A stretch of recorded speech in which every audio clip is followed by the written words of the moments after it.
Então você precisa também... Como é que é o ambiente, né? É o que a gente chama de sangha. É a comunidade de pessoas que meditam juntos. Por isso que é legal ter gente que medita junto com você. Vez por outra, sentar para meditar em turma. E ter um professor adequado que te instrua naquilo. E ter método e ter forma. Então, como é que você faz para ter essa experiência? Você precisa de método. Você precisa de um professor adequado. E, de preferência, de alguma vez na sua vida, cercar-se de pessoas que possam te incentivar a fazer isso. E vez por outra também é legal fazer retiro. Sim, é muito positivo você sair de toda essa cacofonia maluca que a gente vive e olhar mais profundamente para dentro de si. Por isso que eu levo o pessoal para a Índia, eu vou fazer retiro na Amazônia, por isso que eu faço os meus retiros e tal, para olhar de forma mais intensa, de forma mais profunda. Como é que são esses retiros? É em grupo ou tu vai sozinho? Quando eu faço os meus retiros, eu vou sozinho. E tu fica onde? Sozinho, nem namorada, nada, sozinho? Eu sou, na verdade, é marido. Eu sou casado. Ah, tá. Sabia. Então... Mas tu vai junto ou tu fica sozinho? Isso que eu quero não, saber. Na hora que eu tô fazendo prática, eu tô sozinho. Agora, por exemplo, eu vou fazer 21 dias de retiro, ainda não sei o lugar. Era bom que fosse numa caverna, mas eu preciso ficar sozinho. Uhum. Então tem alguém só que me leva comida e tal, e eu fico ali fechado 21 dias. Mas isso, assim... Em termos, comparando de novo com o exercício físico, isso seria tipo a alta performance da meditação. E eu sou só um pequeno praticante. Tem gente que, por exemplo, no Tibete, lá no gelo, se enfia em caverna e fica durante pelo menos 3 anos, 3 meses e 3 semanas e 3 dias. E aí você começa a ver reais mudanças. Aquele cara que eu falei lá, que desenvolveu o curso com o Paul Ekman, o Alan Wallace, ele criou um instituto, inclusive, para pesquisar neurologicamente e psicologicamente quais são os efeitos na mente de grandes mestres e de praticantes que meditam em longos retiros. Que esse é o lance, assim... beleza, a meditação faz bem em 15 minutos, mas qual é a diferença da meditação de 15 minutos no aplicativo para esses caras que meditam durante anos? Tu vai para um retiro, tu fica 21 dias, é isso? E como é que é? Tu fica 21 dias fazendo o quê? Tu sabe, tu tem relógio? Tu sabe que oração? Tu sabe que dia é? Ou tu esquece de tudo? Eu meço pelo tempo. Então, quando eu entro em estado meditativo, eu às vezes perco a consciência do corpo. Mas depois eu volto, né? Então, assim, quando eu falo que eu perco a consciência do corpo, é que ela se expande de um jeito inacreditável. E aí a ideia do Guilherme, a ideia de corpo, ela desaparece. Mesmo assim, então assim, eu fico lá em posição de... assim, de lótus. E claro que chega uma hora que incomoda, que formiga, que adormece a perna e tal. Mas se você é capaz de entrar nesse estado de supraconsciência e se identificar com esse eu real, a perna doendo, as costas doendo desaparecem. O ano passado eu fiz um retiro desses, assim, mais intensos. E foi muito legal, porque nos 2 primeiros dias eu só queria sair fugindo dali. E depois ficou incrível. Quais são as consequências na tua mente depois que tu sai disso? Ou durante? Como é que é? O que tu percebe? O que acontece? Nossa, durante o processo, primeiro você vê a tua vida inteira. É morrer antes de morrer mesmo, sabe? Você revisita todos os lugares. No primeiro momento você revisita todos os seus remorsos, culpas, desejos, etc. E depois que esse lixo todo é assentado, eliminado, acossado, sabe? Começa a aparecer algo novo, assim, essa realidade luminosa. Cara, é inacreditável. Você entende, assim... que é inevitável que você comece a amar a tudo e a todos, porque de repente você começa a se ver em tudo e em todos. Mas é uma realidade experimental, assim, é muito interessante. E de repente você começa a perceber que você é mais do que essa circunstância de nome, forma, corpo e consciência.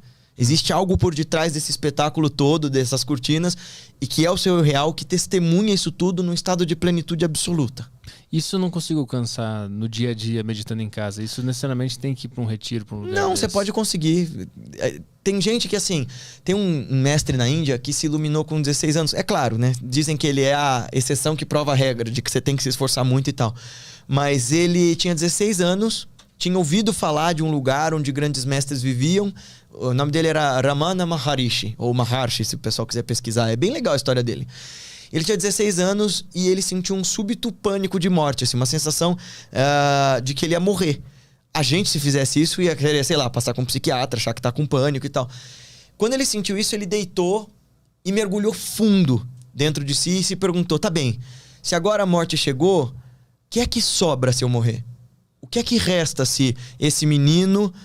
filho de fulano, sobrinho de ciclano, se ele não for mais, se eu for levado pro crematório e minha carne for consumida pelas chamas, o que é que sobra? E aí ele foi indo tão fundo, tão fundo, tão fundo, tão fundo nisso, que de repente ele se tornou um dos maiores mestres do último século, assim. A questão toda é essa, Arthur, assim, quanto é que a gente tá com vontade de mergulhar nisso, sabe? Quanto a gente tá com vontade de se perguntar de fato quem sou eu? E é por isso também que a gente medita tanto sobre a morte, sabe? Uma hora ela vai chegar para todos nós, essa é a realidade de todos nós. E para além dela, o que acontece? Ultimamente eu tô tendo muito medo da morte. E eu não sei explicar o que é isso. É tanto medo que é aquelas coisas de acordar 3 da manhã, assim, um dia eu vou morrer. Depois volto a dormir. Assim. Isso é maravilhoso, cara. Se você der chance para isso e mergulhar nessa questão... Mas aí sim, você precisa de mestre e método para saber, porque aí você pode ter... Sem ninguém para te doutrinar, sem ninguém para te orientar em alguma forma de religião, você pode ter experiência do sagrado por si mesmo. É claro que algum mestre de uma tradição vai te orientar, mas essa experiência vai ser só sua. E é importante ter mestre e ser autorizado a fazer certas práticas. Vou contar um negócio agora que aconteceu comigo na Índia há uns anos atrás e explica por que esses métodos são, se não forem bem orientados, eles são perigosos, né? Eu estava meditando lá nos crematórios. E meu mestre tinha me orientado numa prática em que eu teria que olhar para um cadáver e ficar de olhos fixos ali, sem desviar, e projetar como se fosse eu. Que fosse a minha família ali chorando, que fosse... E foi muito louco, porque você vê que velório é igual na Índia, no Brasil, em qualquer lugar, né? Você tem uma parte da família chorando, desesperada, tem uma galera lá atrás comentando futebol, a bolsa de valores, para fugir de pensar na morte. Porque... E por que é importante, né, esse negócio do luto? Pra gente lembrar, olha... lembra que você também vai pra lá. Mas aí essa galera que tá no velório, mas que vai só pela família e que... eles não querem olhar pra aquilo. Porque eu vou perder quem eu amo e eu vou morrer eventualmente. E aí eu tava olhando lá o cara e foi meio sinistro, porque eles têm um rito... para poder fazer com que a consciência saia, né? O espírito saia do corpo, eles batem no cucuruto e abrem, né? O cucuruto do cara que tá lá na fogueira. E como a chama tava embaixo, o cara começou a cozinhar de baixo pra cima, e teve uma hora que a cabeça dele fez... Aí caiu tudo no chão e eu não podia desviar o olhar. Mas eu fui fazendo. E foi incrível a sensação, assim, de tipo... Agora a morte chegou e eu tô indo nessa. E o que sobra? E o que você vai fazer com isso? Foi uma sensação muito de libertação. Primeiro você passa pelo terror, assim, né? Ai, meu Deus, e agora? Eu tô abrindo mão de tudo que eu considero querido e tal. Mas depois veio uma sensação de... Tá bem, se isso é inevitável, deixa eu encarar isso com a maior dignidade e heroísmo que eu puder. Daí, tinha um menino argentino lá, que eu fiz amizade. E eu tava lá muitos dias, estudando e praticando horas a fio. Eu ficava 6 horas ali nos Ghats, que são aquelas escadarias na beira do Rio Ganges. E eu ficava meditando esse tempo lá. E aí tinha um menino argentino que falou pra mim que fazia a prática, fazia o que a gente chama de sadhana. É meditação, é a disciplina espiritual. Aí eu comentei com ele, eu tinha feito umas práticas no crematório e tal. E ele falou, me ensina. Eu não tinha perguntado pro meu mestre se eu podia ensinar o cara. E eu fui lá e ensinei. E ele ficou absolutamente em pânico, cara. Eu não sabia o que eu fazia com ele. Ele começou a olhar pro cadáver, em 10 minutos ele tava chorando de soluçar, ele começou a se trimilicar inteiro e pensar... Ele disse, eu tô pensando na minha mãe, tô pensando nos meus amigos, na minha namorada. Ai, meu Deus do céu, eu tô freaking out, assim, sabe? Eu tomei uma puta bronca do meu mestre, assim, nunca ensine pra alguém algo que você não sabe ou que você não foi autorizado. Mas eu consegui trazer o menino de volta, ele se acalmou e tal. Mas me mostrou muito, assim... Porque, assim, é aquele lance... Se eu pedisse, sei lá, pra um dos outros meninos, sei lá, pro Igor, pra ele correr a São Silvestre, pouco provavelmente ele conseguiria, porque ele não treinou pra isso. Você que faz exercício e tudo mais, talvez conseguisse. E alguém que tá treinando pra São Silvestre ia conseguir tranquilamente. A questão de investigar a mente e de vencer a morte a partir da meditação